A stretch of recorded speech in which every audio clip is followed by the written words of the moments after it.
모든 사람이 예외 없이 바라는 것이 있죠.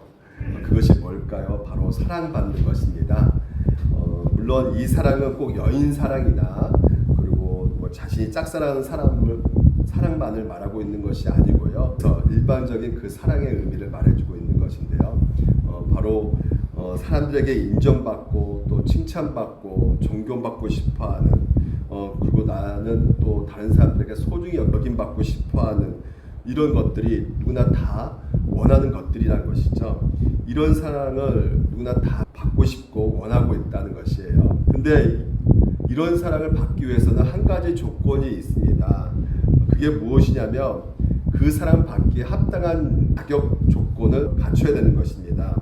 그래서 사람들은 뭔가 사랑받기 만한 사람이 되기 위해서 자격 조건을 갖추기 위해서 무단히 노력을 하는 모습들을 보게 됩니다. 저는 이런 모습들을 SNS에서 종종 보게 되는데요.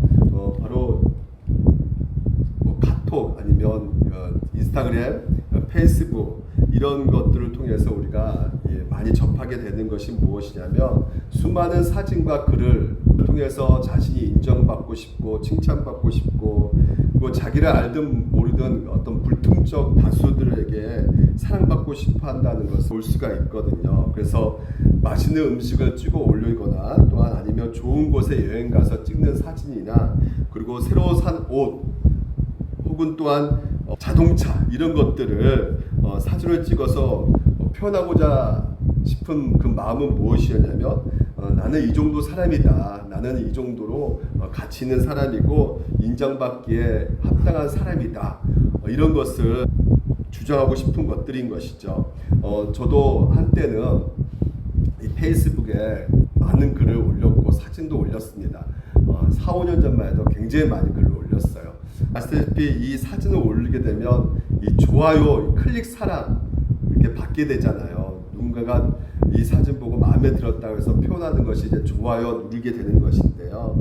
얼마나 많은 사람들이 이제는 좋아요 이런 클릭을 하고 있는지 이 시시때때 이게 보게 되더라고요. 그래서 이걸 볼 때마다 나는 인정받고 있구나, 나는 칭찬받고 있구나 라는 그런 생각을 확인하게 된다는 것이죠. 나도 모르게 시시때때로 계속 인터넷 들어가게 되고요. 그리고 누가 얼마나 많이 좋아요 눌렀는지 보게 되고요. 거기서 감정들이요 동요하게 되는 것을 저는 느꼈거든요. 그래서 이 좋아요 버튼을 많이 받았으면 그때는 굉장히 우쭐대고 만족스럽고 근데 자기가 원하는 만큼 그 버튼을 받지 못하면 굉장히 침울해지고요. 무언가 나를 받아주지 않는 것 같다는 생각 가운데 이 감정의 기복들이 심해지는 것을 보게 되었습니다. 이런 모습을 저 자신만 본 게 아니라 또 다른 사람 통해서 그것을 많이 보면서 많은 사람들이 정말 사랑을 받고 싶어 하는구나, 정말 인정받기를 원하는구나, 그 사랑에 갈급하고 배고파하는 사람들이 굉장히 많이 있다는 것을 보여주고 있는 것 같아요. 근데 여러분 정말 이렇게 SNS상에서 좋아요 버튼을 받을 때 그 만족감과 그리고 행복감이 어떻게 끝까지 가던가요? 그렇지 않습니다. 그 순간에 잠깐 기쁘고 만족스럽다고 생각 들겠지만요, 이내 곧 사라지는 것을 보게 된다는 것이죠. 오히려 더 좋아요 이런 버튼을 받기 위해서 굉장히 애를 쓰게 되고요. 그리고 사람들이 나를 어떻게 판단하고 평가하는지에 대해서 속박이 되어버리는 상태에 이르게 된단 말이죠. 끊임없이 상받을 만한 자격 조건을 갖추기 위해서 그것을 위해서 노심초사하기 때문에 이런 종류의 사랑은 진정으로 우리 자신을 행복하게 만족하게 만들 수 없다는 것입니다. 그런 사랑을 구하는 사람들에게는 찾아오는 것이 불안감과 두려움이 있다는 것입니다. 더 이상 내가 뭔가를 갖추지 못하면 어떻게 되는 것인가, 뭔가 내가 이런 것을 보여주는데 남들이 날 사랑해주지 않으면 어떻게 될 건가, 이렇게 두려움과 불안감이 밀려오게 된다는 것이에요. 그래서 결국은 내 자신이 이런 사랑과 인정을 받지 못한 상태에서 실패자처럼 생각이 든다는 것입니다. 미국의 최고의 여자 가수가 있죠. 마돈나입니다. 이 마돈나가 한때 인터뷰에 이런 말을 해요. 제 삶의 동력은 평범에 대한 두려움으로 와요. 이 두려움은 항상 저를 몰아가기 때문입니다.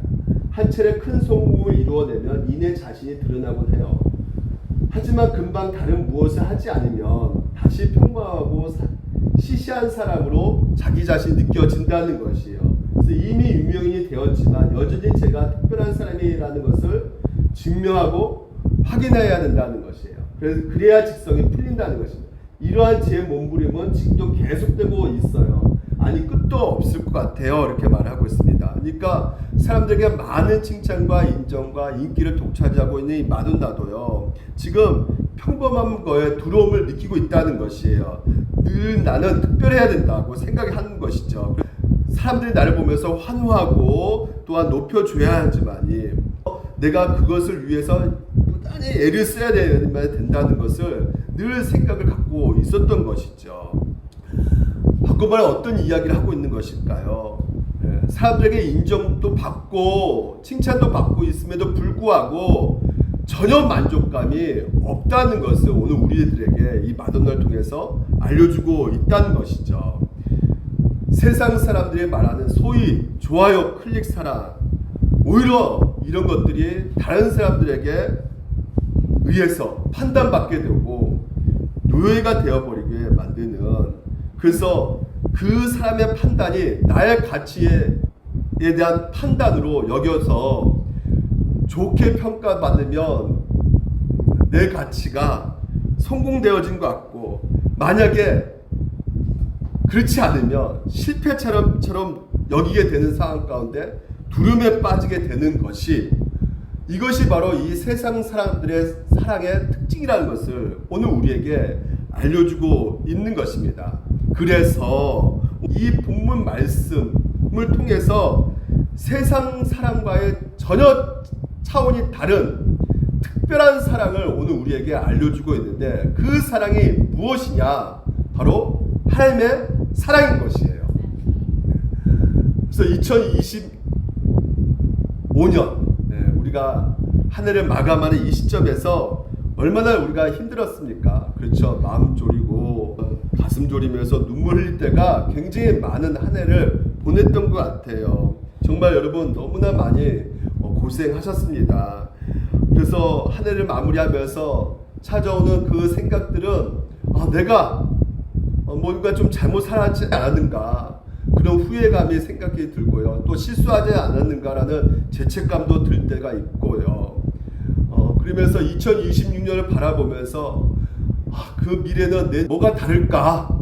여전히 그 지친 마음 가운데 힘들어한 일들이 굉장히 많이 생기지 않을까라는 그런 두려움과 불안을 갖고 있는지 모르겠어요. 근데 여러분, 이렇게 힘들고 지쳐있는 근심 많은 우리 마음 가운데 오늘도 하나님께서 우리에게 특별하게 사랑의 약속을 해주고 계신다는 거예요. 이 본문을 통해서. 그래서 세 가지 약속이 있는데요.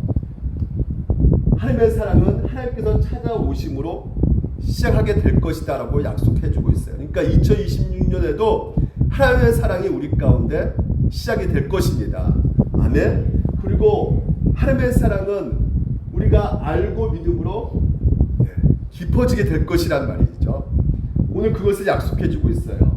또 이 본문은 하나님의 사랑은 그분 안에 거하며 연합으로 풍성하게 누리게 될 것이라고 약속해주고 계십니다. 그래서 오늘 이런 기가 막힌 이 기쁜 소식, 근데 한 가지 더 기쁜 소식은 뭐냐면, 여러분 이런 세 가지 전부 다 이렇게 오늘 말씀 살펴보면 여러분이 집에 안 가실 것 같아요. 그 사랑에 너무나 푹 빠져서. 그래서 오늘은 한 가지만 말씀을 나누고요. 나머지 두 개는 2026년에 새해에 하나씩 또한 이 하나님의 보화를 살펴보도록 하겠습니다. 오늘 먼저 하나님께서는 우리 가운데 찾아오심으로 이 사랑이 시작된다고 말씀하고 있어요. 하나님의 사랑은 우리가 먼저 찾아간 것이 절대 아닙니다. 하나님 먼저 우리 가운데 찾아오셨어요. 우리 같이 한번 읽어볼까요? 노란색 시작. 하나님은 우리를 사랑하시는 사랑을 이렇게 말하고 있어요. 우리가 분명히 알아야 될 것은 이 사랑이 어떻게 이루어지고 있느냐, 하나님부터 시작되고 있다는 것을 우리가 보아야 좋아야 된다는 것입니다. 이 본문의 말씀을 묵상해 보면 이 기독교가 세상의 모든 종교와 놀라운 차이를 발견하게 되는데, 세상의 모든 종교는 인간이 신을 찾아가는 종교란 말이죠. 인간이 고행하고 수행하고 정성을 들여서 신의 마음을 설득해 가지고 사랑을 얻어내는 것이 세상의 종교라는 것이에요.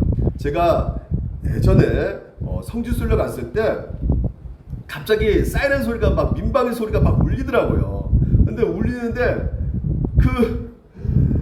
그때 이슬람 그 교도들이 그 중간에 걸어가면서 이 유탄자를 이렇게 다들 들고 다니더라고요. 근데 갑자기 그 사이렌 소리 울릴 때 딱 깔고 다들 진짜 기도를 하고 있더라고요. 이렇게 엎드리면서. 뭐 기도가 뭐가 문제냐 이렇게 생각할 수 있겠지만, 이렇게 인간이 신을 향해서 찾아가야지만이, 노력해야지만이 우리가 구원받는다고 생각하는 것이 바로 이들의 종교의 교리란 말이죠. 우리의 행위, 노력으로 신을 만족시킬 수 있다고 생각해서 인간의 행위로 가는 종교가 바로 이 세상의 종교란 말이에요. 하지만 복음은 정반대입니다. 복음은 하나님의 인간을 찾아오신 사건이란 말이죠. 탕부 하나님을 쓴 팀켈러 목사님 이런 말씀하세요. 하나님은 단순히 집안에서 우리를 기다리기만 하는 아버지가 아닙니다. 잃어버린 양 한 마리를 찾기 위해 거친 들판으로 망설임 없이 달려나가는 목자시라는 것이에요. 그래서 그분은 우리를 다시 찾기 위해서라면 자신의 모든 것을 아낌없이 허비하시는 분이시다라고 이 팀켈러 목사님은 말씀하고 계십니다. 그렇습니다. 우리가 죄짓고 그래서 제 그 율법 가운데 짓눌려 있을 때 하나님께서 먼저 우리를 향해서 사랑의 발걸음을 떼셨습니다.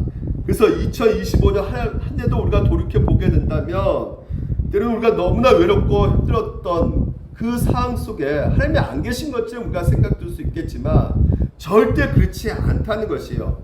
절대로 하나님께서 2025년도 한 해도 우리를 혼자 두지 않으셨습니다. 함께 하셨다는 것이에요. 이미 곁에 찾아와 계셨다는 것입니다. 그래서 우리가 이 자리에 설 수 있어 예배 드리고 있는 것이란 말이죠. 이 하나님께서는요, 오늘도 우리에게 그냥 점잖게 찾아오신 정도가 아니라 시편 23편을 보게 되면, 이제 우리가 시편 23편을 통해서 우리가 좀 더 구체적으로 살펴볼 텐데, 우리를 추격하신다고 표현을 쓰고 있어요. 내 평생의 선하심과 인자하심이 반드시 나를 따르니. 하나님의 선하심, 인자하심이 하나님의 사랑 아니겠습니까? 그 하나님의 사랑이 따른다는 이 표현은 군대가 적군을 추격한다는 표현을 쓰고 있어요. 군대 용어예요. 이 히브리 말이요. 그러니까 계속해서 추격하고 있다는 것이에요. 계속해서 나를 찾아오신다는 것입니다. 그 찾아오심에 넘어서서 끝까지 계속 추격해 오신다는 것이에요. 다윗의 시거든요. 이 시가요. 다윗의 시를 보게 되면 하나님의 선하심에 추격하신다는 그 의미 가운데 분명히 알 수 있는 것이, 다윗이 지금 현재 고난받고 있거든요. 다윗의 삶에 하나님의 선하심에 평생 추격했을 때 다윗에게는 그가 원하는 일만 있었던 것이 아니었던 것이죠. 결코 하나님께서 다윗이 원하는 것을 다 들어주신 것이 아니었단 말이죠. 우리가 아시다시피 다윗은 고난이 너무나 많았습니다. 죄가 있었고 때로는 그 심각한 죄로 인해서 엉망진창한 삶을 살았기 때문에 하나님께서 큰 징계를 받기도 했고요. 그 하나님의 사랑이 오늘 다윗을 보게 되면 좋은 일만 생기고 하나님이 추격하면 행복한 일만 생기고 그렇지 않다는 것이에요.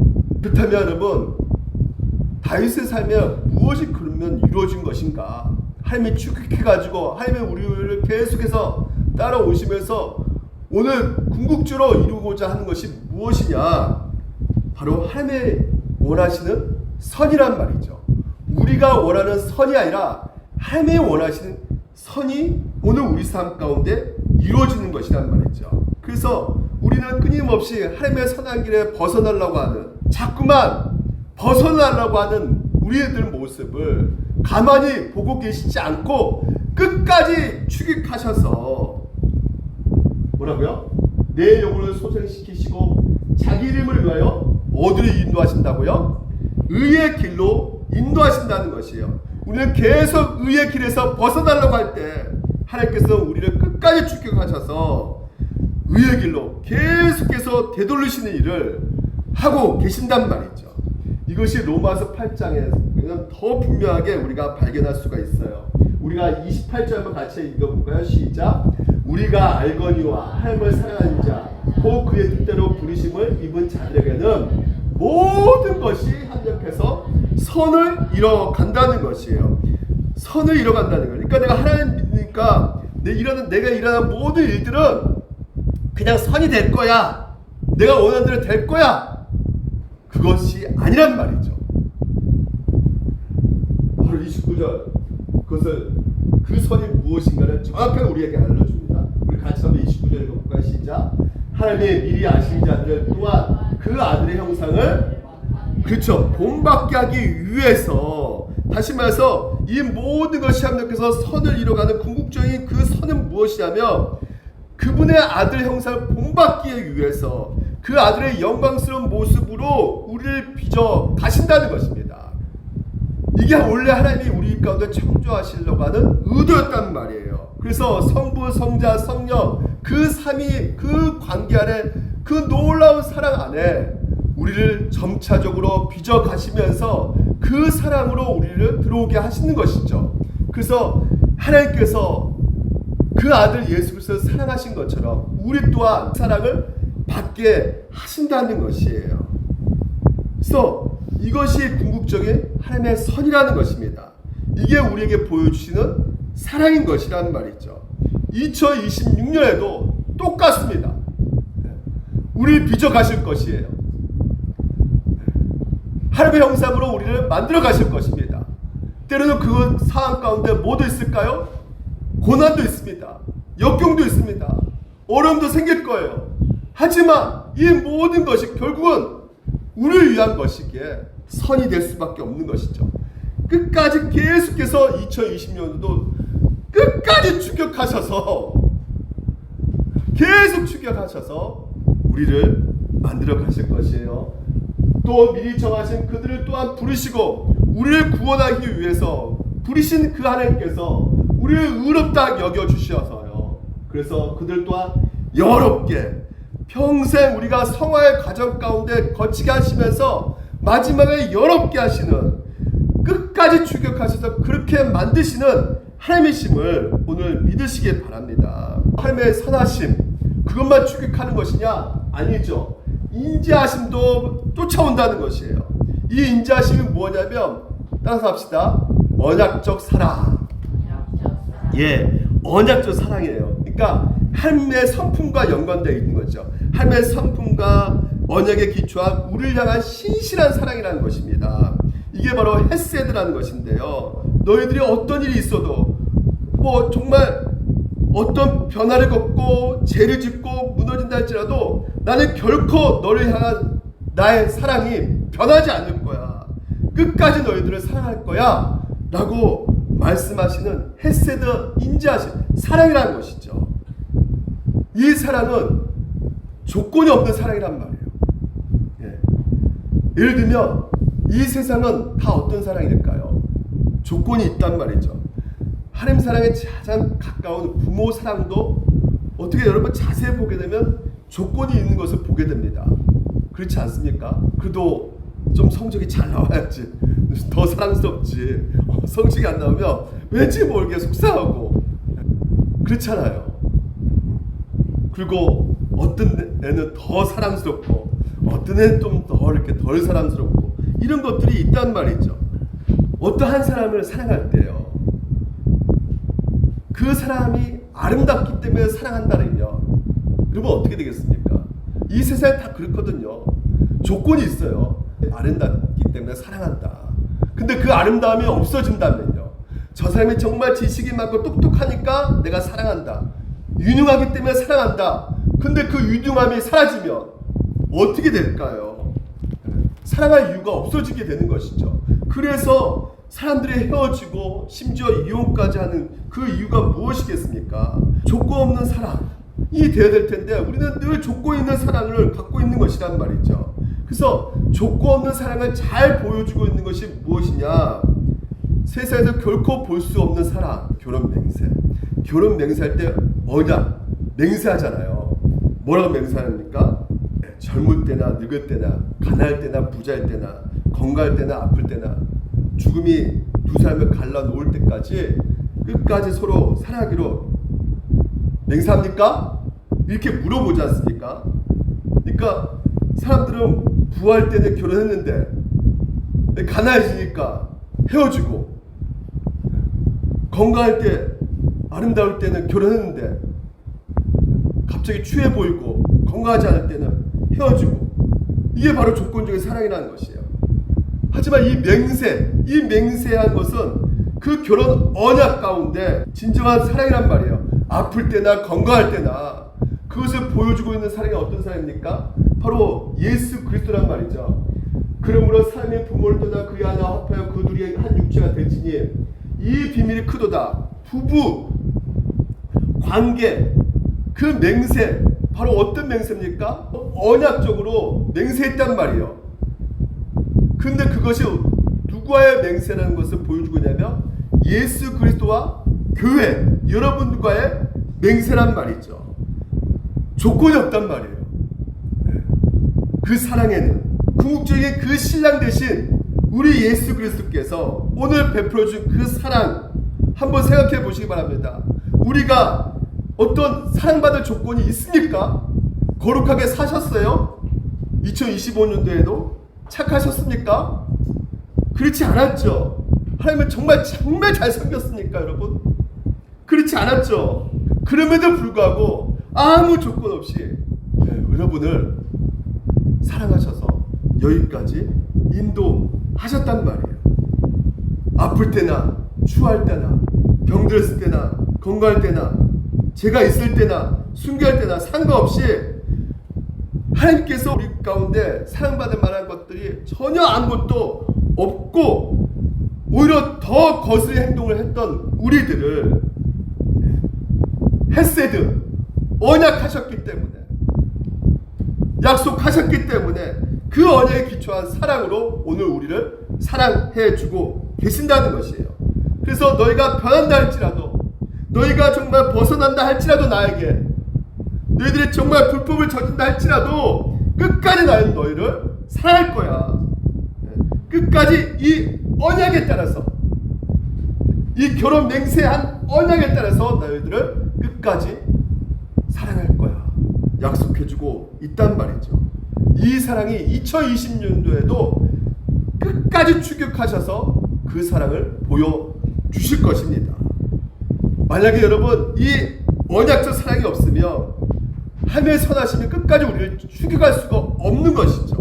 왜냐하면 우리는 선하지 않기 때문에, 항상 창조의 목적에 이탈되어 있기 때문에, 벗어나 있기 때문에, 정면을 하나님 아버지 앞에 거스르는 행동을 늘 하고 있기 때문에 하나님의 사랑이 아니라면 하나님의 선하심이 끝까지 추격할 수가 없는 것이란 말이에요.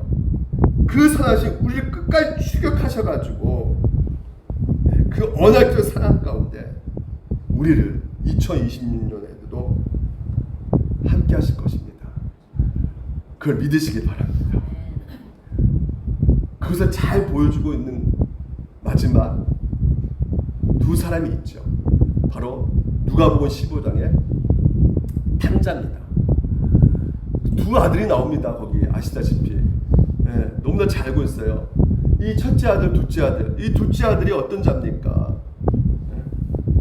한마디로 율법 폐기주의를 할 수 있어요.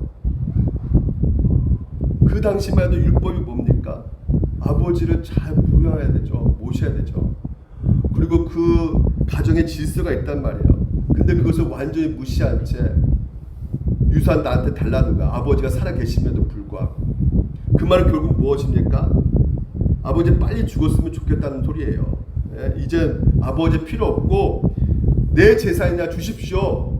그러니까 완전히 파격적인 그 행동을 했던 것이죠. 그리고 재산을 다 가지고 떠나버립니다. 그리고 허랑방탕하게 다 써버리게 되는 것이죠. 그러니까 여러분, 율법의 기준에 벗어나게 되면 어떤 모습이 나오냐? 이 삶이 우리가 자유라고 생각하겠지만, 방탕하게 허련방탕하게 마음대로 사는 것이 자유라고 생각하지만 자유가 아니에요. 방조로 흘러가게 되는 것을 우리가 보게 되는 거죠. 이 둘째 아들을 통해서.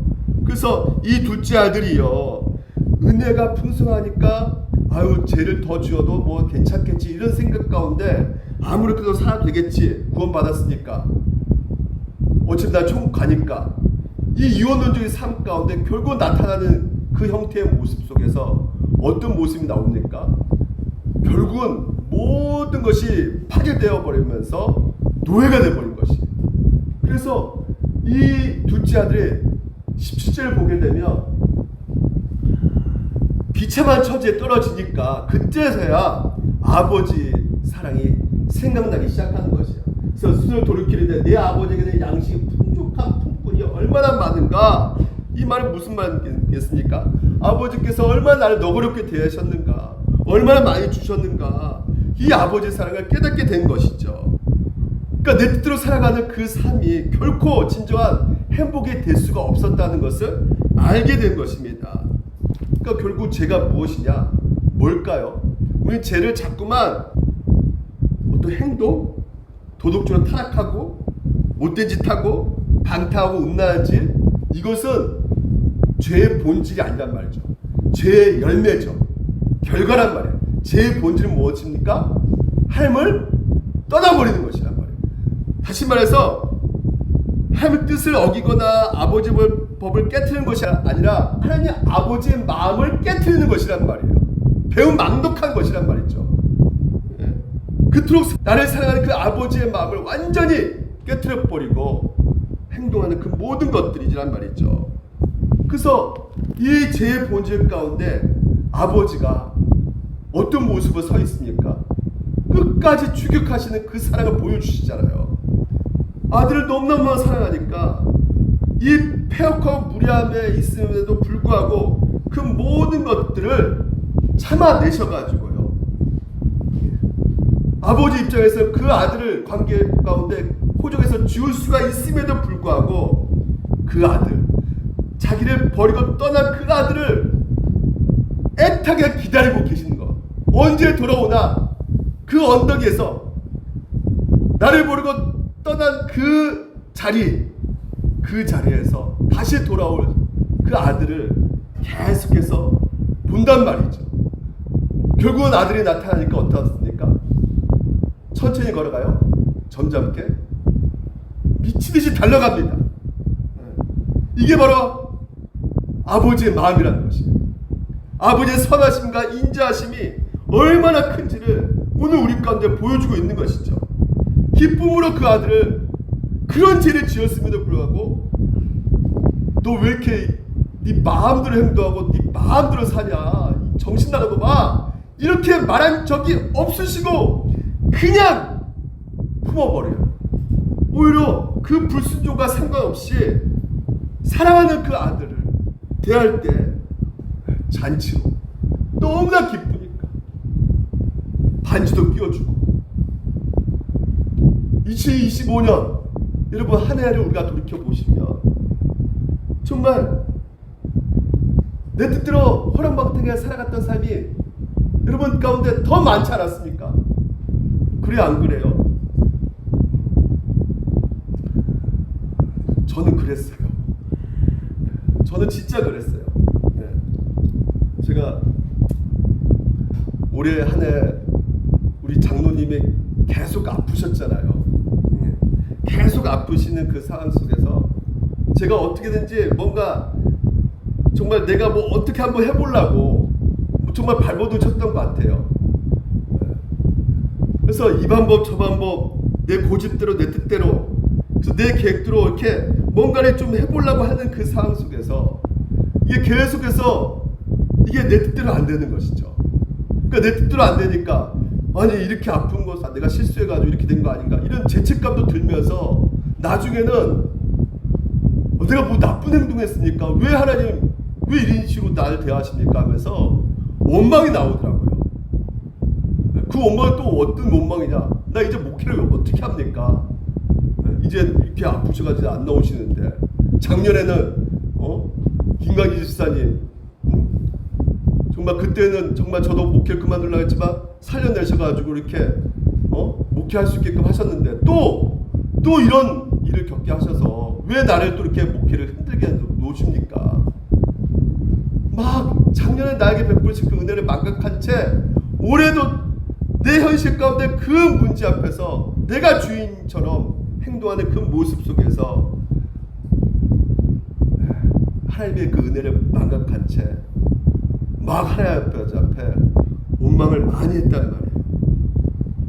근데 그때 저에게 정말 깨닫게 해주신 말씀이 있습니다. 그 말씀이 이사야 말씀이거든요. 이 말씀이 저한테 너무나 선명하게 들렸어요. 또 제가 너무나 힘들었을 때 제가 솔직히 말해서 기도도 많이 하지 않았습니다. 나밖에 몰랐어요. 내 생각밖에 안 했어요. 근데 하늘이여 들으라, 땅이여 귀를 기울이라. 여호와께서 말씀하시기를 누가 자식을 양육한다고요? 하나님께서 하신다는 거예요. 우리 물된 도사교회 모든 성도들 내가 하는 것이 아니라 하나님께서 하신다는 것이에요. 내가 이끌어가고 네가 하는 것이 왜 네가 주인처럼 네가 행동하고 네가 고집 피우고 네 계획대로 하려고 하느냐. 그것을 너무나 저한테 보여주시는 것이죠. 그러니까 너가 나를 거역하는 거란 말이죠. 하나님의 주인을 끌어내고 내가 주인으로 올라가 버리는 거예요. 그래서 소는 그 주인을 알고 나귀도 그 주인을 알고만은 나의 자녀 이스라엘은 나를 알지 못하고 나의 백성은 깨닫지 못하는도다. 두째 아들이 바로 저였습니다. 허름방탕하게 내 고집대로 내가 하고 싶은 대로 내 뜻대로 행동했던 모습이었던 것이죠. 그러면 첫째 아들은요? 첫째 아들은 어떻습니까? 매우 도덕적으로 살았잖아요. 깨끗하게 살지 않았습니까? 순종하면서 살았던 굉장히 의로운 사람이었어요. 근데 결국은 이 첫째 아들도 둘째 아들과 별 차이 없이 아버지를 떠난 사람이었단 말이죠. 보십시오. 잔치를 열어주니까 어떻습니까? 동생의 집에 들어왔습니다. 당시 아버지가 그를 건강한 몸으로 다시 맞이하게 된 것을 기뻐하셔서 너무나 좋아를 해야 되잖아요, 형님이. 근데 아들이 어떻게 해요? 분노를 내요. 화를 냅니다. 그 집에도 안 들어가려는 거예요. 너 우리 아빠 아니야, 너는. 나 네 집에 같이 안 살아. 이 정도로 아버지를 대하는 것입니다. 이 첫째 아들을 분노케 하는 것은 뭐였냐면 결국은 하나님의 은혜였단 말이에요. 폐역하고 방태한 둘째 아들을 벌하지 않고 오히려 사랑과 기쁨으로 대해주시는, 받아주시는 이 은혜가 오히려 이 첫째 아들에게는 굉장하게 분노케 했단 말이죠. 여기에 중요한 신학 체계가 있습니다. 여러분 우리 신앙생활 가운데 이 신학 체계가 있어요. 이게 뭐냐면 인과응보란 말이죠. 인과응보 무슨 말인지 아시죠? 선행을 한 사람은 상을 받고 악을 행한 사람은 거기에 의해서 벌을 받는 것이 인과응보란 말이죠. 인과응보가 결코 나쁜 것은 아니죠. 예? 이것은 선한 것이고 좋은 것이란 말이에요. 하나님께서 궁극적으로 또한 그 모든 것에 마지막에 심판해 주신 것이기 때문에 그 자체로 나쁜 것은 아닌데 오늘 이런 의미에서 첫째 아들의 분노는 어느 정도 이해할 만하겠지만요. 그럼에도 불구하고 첫째 아들이 놓친 것이 무엇이냐? 무엇일까요? 아버지에 대해서 놓쳤단 말이에요. 이 하나님 아버지께서 그 아들을 어떻게 대하고 계십니까? 인과응보의 원리 속에 대하고 계십니까? 둘째 아들요? 은혜로 대했단 말이에요. 벌을 줘야 하는데 벌을 안 내리고 오히려 상을 준단 말이죠. 가족애를 보여주셨단 말이죠. 그 아버지가. 이 세상은요 인간모식으로 생각할 때가 많습니다.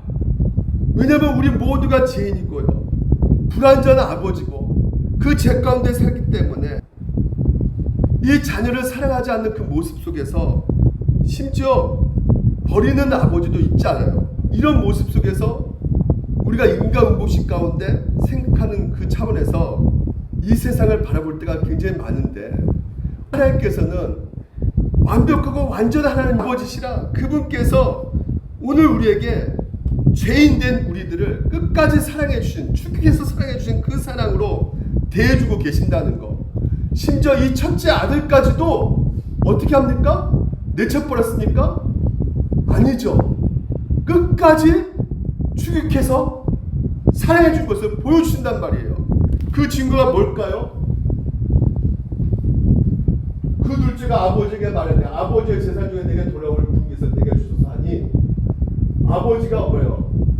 그 살림을 어떻게 해요? 각각 첫째 아들도 줬어야 줬어요? 줬단 말이에요. 오히려 그 당시의 법은 2배로 더 많이 주는 것이에요. 더 많이 줬단 말이에요, 첫째 아들에게. 근데 이 살림의 그 헬라어가 뭐냐면 생명이에요. 바이오, 생명입니다. 그러니까 이미 하나님께서는 생명을 주셨단 말이에요. 근데 그 생명을 받고 있는 그 자녀가 인과응보식의 그 원리 가운데 어떻게 생각하는 것이에요? 나는 의인처럼 정말 깨끗이 아버지 말씀대로 살아왔는데 나는 왜 이렇게 좋게 대우하지 않으시고 저렇게 반타하고 파렴치하고 진짜 뻔뻔한 저 아들은 왜 상을 주시느냐, 왜 잔치를 주시느냐 하면서 분노하는 것이에요. 그러니까 이 첫째 아들의 그 아버지에 대한 관계는 어떤 관계였을까요? 거래 관계였단 말이에요. 내가 이만큼 했으니까, 내가 이렇게 고생했으니까, 내가 이렇게 집에서 머물러 가지고 내가 이렇게 도덕적 깨끗이 살았으니까 그만큼 상을 주셔야죠. 그만큼 대우해 주셔야죠. 보상의 관계로 아버지를 대했단 말이에요. 그러니까 당연히 부도덕한 그 둘째 아들이 벌을 내려야 될 텐데 안 내리고 잔치를 열어주니까 흥분해가지고 오히려 분노를 터뜨리고 정죄까지 해버리는 이 아들의 모습.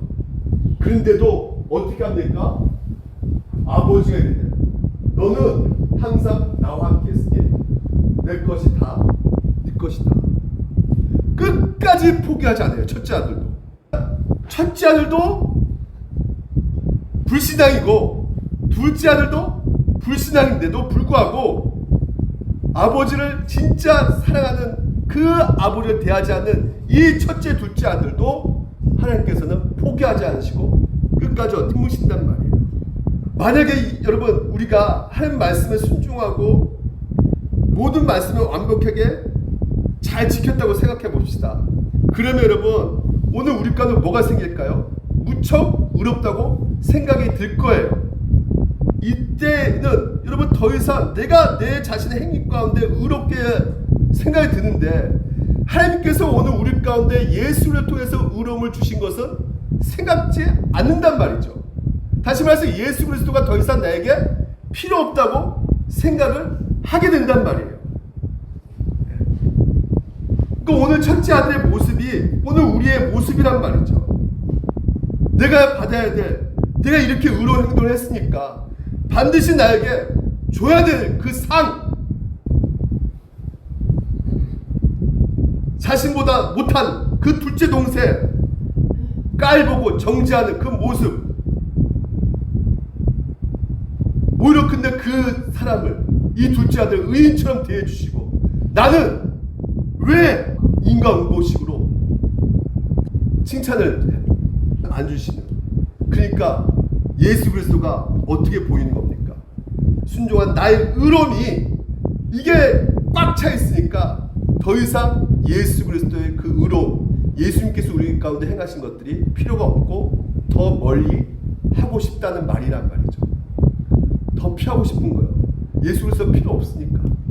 여러분 순종 자체는 귀하고 선한 것이지만 그 순종이 오히려 우리 가운데 의로움이 되어서 남을 깔보게 되고 그 모습들을 오늘 우리 가운데 나타날 수가 있기에 여러분 우리가 신앙생활 가운데 반드시 가져야 될 그 마음은 어떤 마음이어야 되겠습니까? 아버지의 마음이란 말이에요. 그 둘째 아들 허랑방탕하게 다 버리고 다 멀리하고 자기 아버지를 멀리하고 떠난 그 아들을 끝까지 그 관계를 끊지 않고 기다려주신 그 하나님 아버지, 그 마음, 인과응보시로 대하지 않는 그 하나님 아버지의 그 마음, 오늘 여러분 우리를 하나님께서 인과응보시로 대했다면 여러분 여기서 우리가 어떤 일이 벌어질까요? 우리는 정말 이 매주에 이 예배 가운데 나올 때 하나님께서 인과응보시로 대했다면, 여러분 최준희 쌤이 기부스하고 왔어. 그러면 왜 기부스했어요? 어저께 내가 거짓말 했는데 하나님께서 바로 기부스를 해.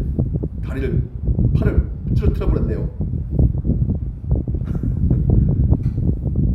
여러분 인과응보시로 대한다면 하나님께서 오늘 여기서 여러분 같이 여기 멀쩡하게 있는 분이 한 사람도 없을 것입니다. 여기 예배당에 피바다 이룰 거예요. 피바다. 하나님께서는 우리를 인과응보시로 대하지 않으신다는 거. 끝까지 기다려주시고 용서하시고 품어주고 계신다는 거. 그 인과응보시로 대하지 않는 그 모습이 어떤 모습일까요? 예수 그리스도의 모습이란 말이에요.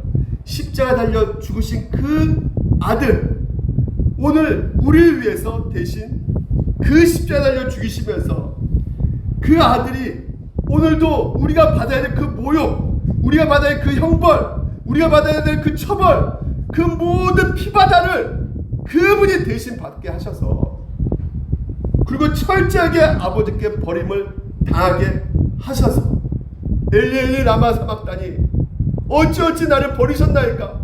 그 아름다운 그 관계, 그 순종의 그 관계 가운데 서로 사랑하는 그 관계에서 왜 나를 버리셨나이까. 누구 때문에 버렸다고요?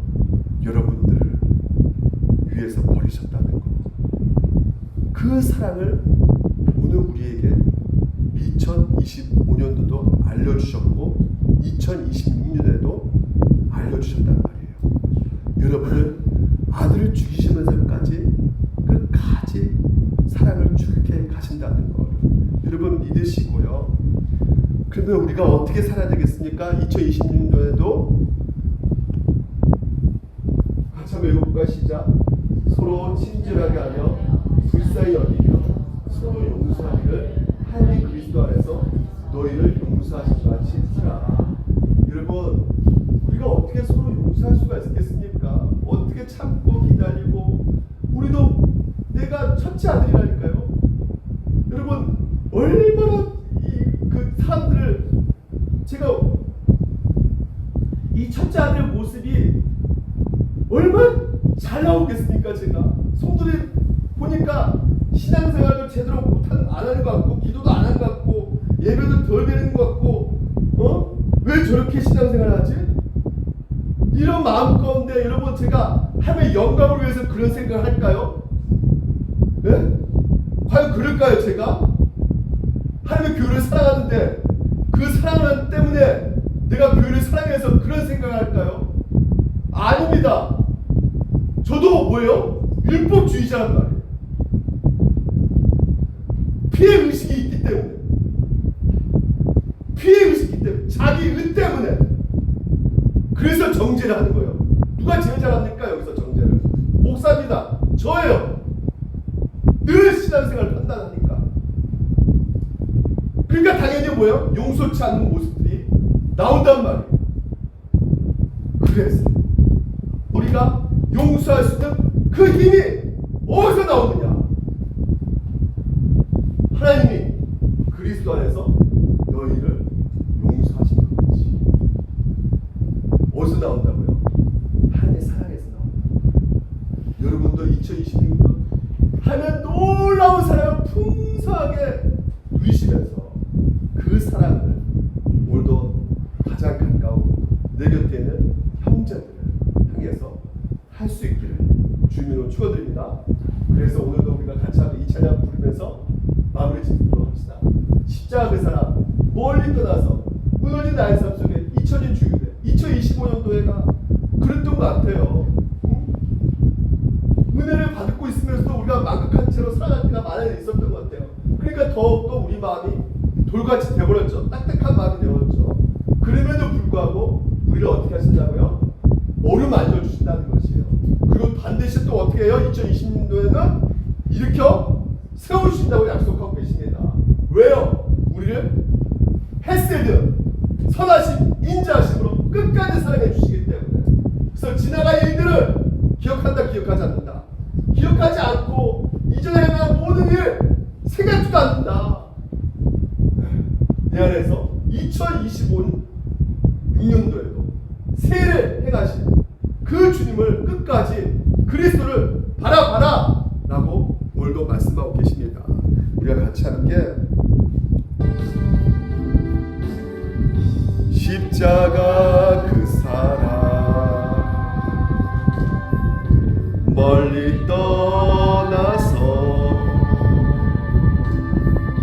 무너진 나의 삶 속에 잊혀진 주 은혜. 돌같은 내 마음, 우리 마음이 그렇습니다.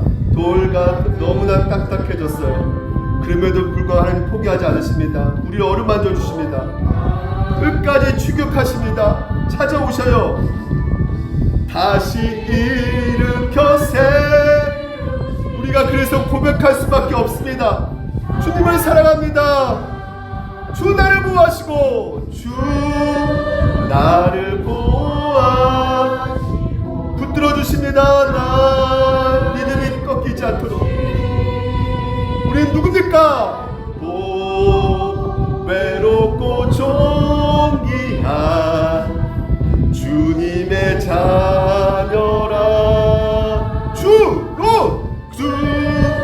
나를 보아 날 붙들어 주시니 날 붙드시니. 나는 누굽니까? 외롭고 존귀한 주의 자녀라. 2025년도 얼마나 힘들었습니까? 지나간 일들, 우리의 실수, 우리 연약함, 우리의 죄 기억하지 않고 이전에 행한 모든 일, 우리 가는 죄책감, 실망감, 절망감, 주님께서는 2026년에 보지 않으십니다. 사막의 강물과 길을 내시는 주, 사막의 강 믿으시기 바랍니다. 길을 내시는 주, 길을 내시. 오늘도 우리 가운데 새해를 행하십니다. 2026년도 우리에게 놀라운 주님의 인도하심이 있습니다. 줄만 바라. 우리 형제들을 어떻게 바라봐야겠습니까? 주님께서 함께 하시는 형제, 너를 보호하시고 널 붙드시리. 널 붙드시리. 너는 누굽니까? 너는 외롭고 존귀한 주님의 우리 자녀들을 어떻게 바라봐야겠습니까? 주 너를 보호